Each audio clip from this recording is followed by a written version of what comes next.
없기 때문입니다. 최근 중국에서 수십 명의 생명을 앗아간 수족구병이 우리나라에 상륙했습니다. 처음으로 사망자가 발생하면서 태어난 지 12개월 된 여자아이가 수족구병에 걸려 뇌사에 빠졌습니다. 최근 급속히 퍼지고 있는 수족구병 역시 바이러스균에 생기는 전염병으로 관련 보도가 잇따르면서 부모들 사이에서는 불안감이 커져가고 있는 상황입니다. 어린 아들을 둔 신비 엄마에게는 하마터면 끔찍한 악몽이 될 뻔했던 기억입니다. 어린이집에서 소풍을 갔다 돌아온 신비.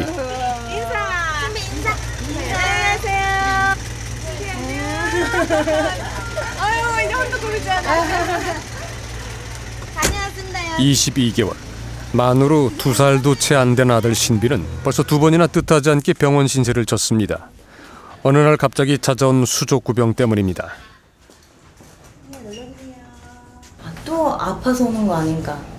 어디 좀 이렇게 뭐라도, 그러니까 막 혹시라도 막 전염병이 또 돌아서 혹시라도 또 그런 병에 걸려서 오는 거 아닌가? 저 이제 수족구 얘기만 들어도 진짜 학을 뛰겠어요.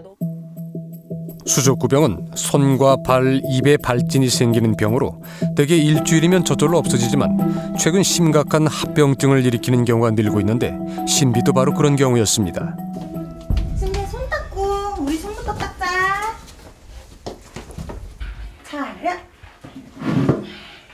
덕분에 집에 들어서기가 무섭게 손발부터 씻는 것은 엄마와 신비의 당연한 일상이 돼버렸습니다.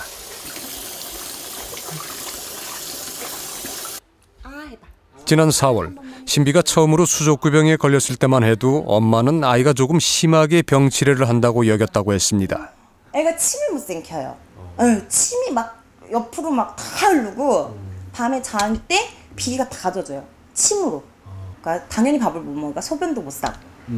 그래서 이제 탈수가 와서 탈수가 너무 심해서 입원을 한 거죠. 처음에. 심하게 앓기는 했지만 일주일 만에 흔적도 없이 말끔히 나 퇴원을 한 아이. 그런데 퇴원한 지 3주 만에 신비는 또다시 수족구병에 걸렸다고 합니다. 이런데 다 보고. 정말 거짓말처럼 병원에서 딱 손가락에 하나 있던 수포가 집에 딱 왔는데 온몸 전체에 다 올라온 거예요. 네. 뭐 발바닥이면 이게 원래 수족구는 입안에 손, 발 이렇게만 난다고 그랬거든요. 근데 뭐 무릎이며 이런 종아리며 이런 여기 팔, 뭐 배 이제 하루 지나고 그 다음 날부터 열이 막 42도, 41도 막 이러더라고요. 두 번째 입원했을 땐 MRI 촬영에 뇌파 검사까지 받았습니다. 수족구의 합병증인 바이러스성 뇌염이 의심된다는 겁니다. 정말 그때는 신랑이랑 둘이 붙잡고 울었어요. 이거 어떻게 해야 되는 건지. 엄마. 엄마 어딨어? 엄마야. 뒤에 엄마. 응? 엄마 어딨어? 아직 흉터가 이렇게 남아 있어가지고 손에도 아직 남아 있어요. 보면 네.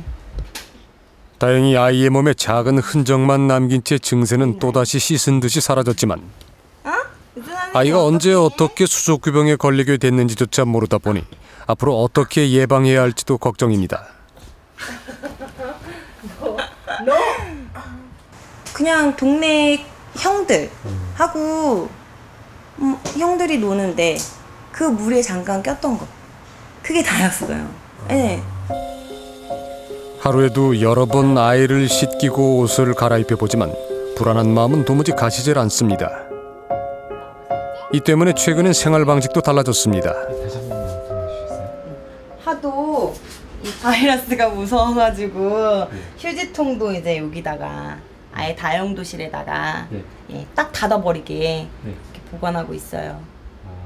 일일이 뭐 못하니까 기저귀만 이렇게 따로 자주 갈아 버려주고요.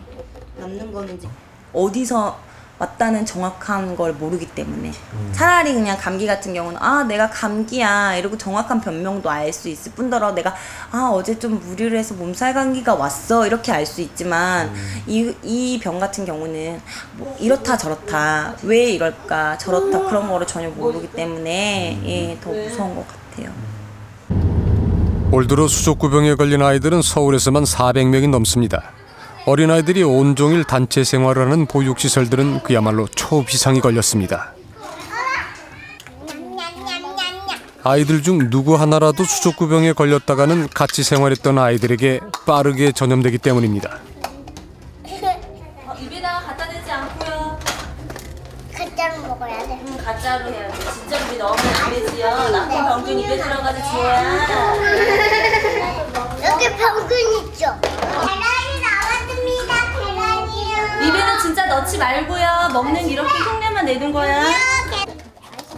다른 때보다 유독 소꿉놀이에 신경이 쓰이고 하루 한 번씩 하던 청소와 소독도 더욱 신경 써서 하게 되는 이유입니다.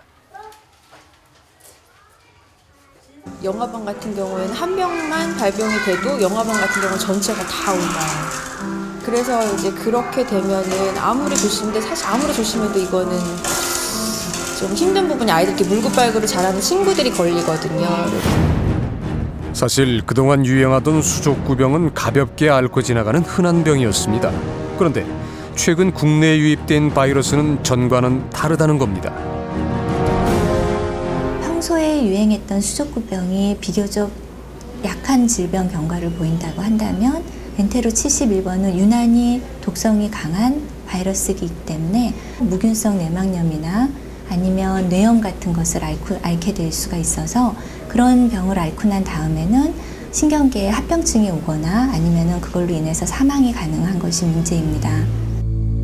엔테로바이러스 71은 베트남이나 중국에서 몇 년 간격으로 유행하며 수족구병을 일으키는 바이러스로 지난해 중국에서만 40여 명의 아이들의 목숨을 앗아갔습니다. 그러나 수족구병이 국내에서 처음 심각한 문제를 일으킨 것은 이번이 처음인데다가 아직까지 마땅한 치료제도 없고 백신도 없다 보니 부모들의 걱정이 클 수밖에 없습니다.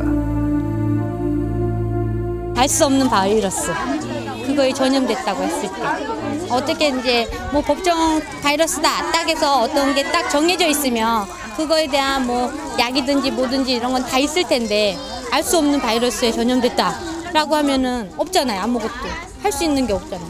그러면은 참 그게 두렵고 무섭지 않을까. 이렇듯 지난 수십 년간 새롭게 밝혀진 바이러스만도 수십여 종에 달합니다. 지난 세기는 변이와 진화를 거듭하는 바이러스와 이를 막으려는 인간과의 보이지 않는 전쟁이었다고 해도 과언이 아닐 정도입니다. 문제는 지금도 현재 진행형인 신종플루처럼 새로운 바이러스가 더 빨리 출현하고 더 심각한 피해를 입힐 가능성이 높아지고 있다는 데 있습니다. 1976년 아프리카에서 처음으로 발견된 에볼라 바이러스는 치사율 90%로 감염 일주일 만에 목숨을 잃는 무시무시한 바이러스지만 아직 그 숙주조차 밝혀지지 않았고, 에이즈를 일으키는 HIV 바이러스 역시 아프리카에 밀림 깊숙한 곳에서 침팬지를 숙주 삼아 있다가 밀림을 밀어내고 밀렵을 일삼는 인간들을 공격하게 됐다는 것이 많은 전문가들의 견해입니다.